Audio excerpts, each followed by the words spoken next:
hot diggity dog. When a man in a post-apocalyptic zombie horror appears to be more terrifying than the general Walker threat, you know that you've just come across a great villain. But which version of Negan is a better villain? Oh, you better be joking. The one from the comics or the one from the series? To be honest, I like both versions of Negan as anti-heroes after their redemption arc more than, you know, Negan as he used to be. Because he used to be pretty scary. And that's one way to define who is a more badass villain. The level of his ability to strike fear into those around him. And both the comic and TV version of Negan do a good job of being frightening. Dun dun dun dun. Even though the censored version of the series took most of the excessive cursing away from Negan's speeches. I am gonna beat the holy king out of one of you. It didn't make them any less intimidating. Both TV Negan and comic Negan are dangerous. Both can savor a good kill and make a show out of it. Both versions of poor Glenn confirm that by the brutality of the deaths. I actually thought about quitting watching the Walking Dead series after Glenn's death at the beginning of season 7.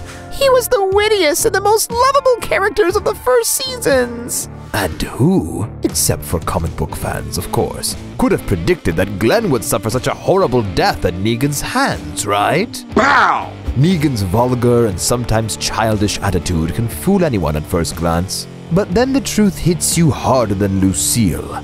Negan doesn't take shit from anyone. No exceptions. Since this realization, the swiftly changing moods of both Negan versions keep you on your toes every time you see his character, either on screen or in the comic book pages. Oh my goodness! The whole Walking Dead series kept me on my toes. I don't even know why I kept watching it. It scared the plush out of me, but I still couldn't take my eyes off the screen. Not during Abraham and Glenn's deaths. Not even during that weird sex scene between Alpha and Negan in season 10, which was creepier than all the Negan and Alpha murders altogether. It made me both cringe and have nightmares. I really should have stopped watching then. Good villains and good horror shows share this one trait. They need to scare and even repulse you, yet they also need to thrill and attract you enough for you to keep watching.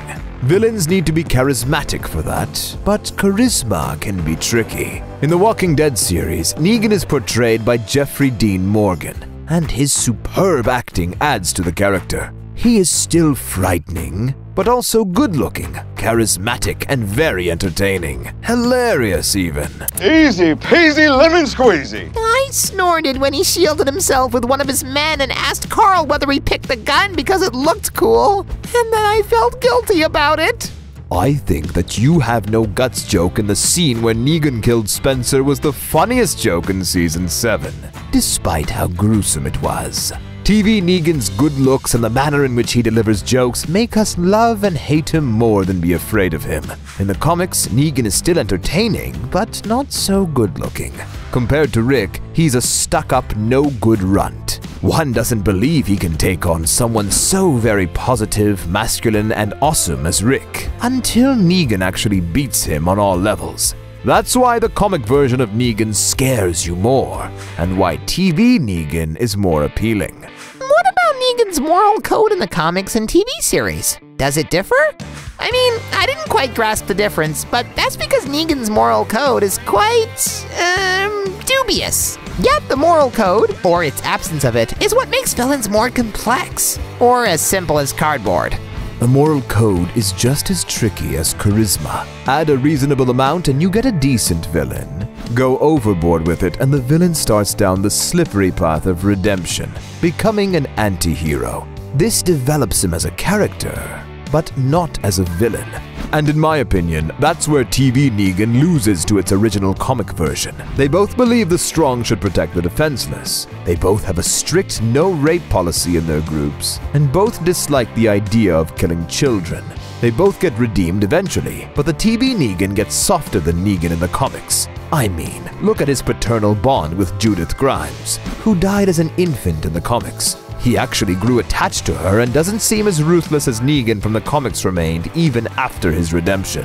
And the story of Negan in the TV series hasn't even ended yet. That's why I consider the comic version of Negan more of a badass villain than his TV double.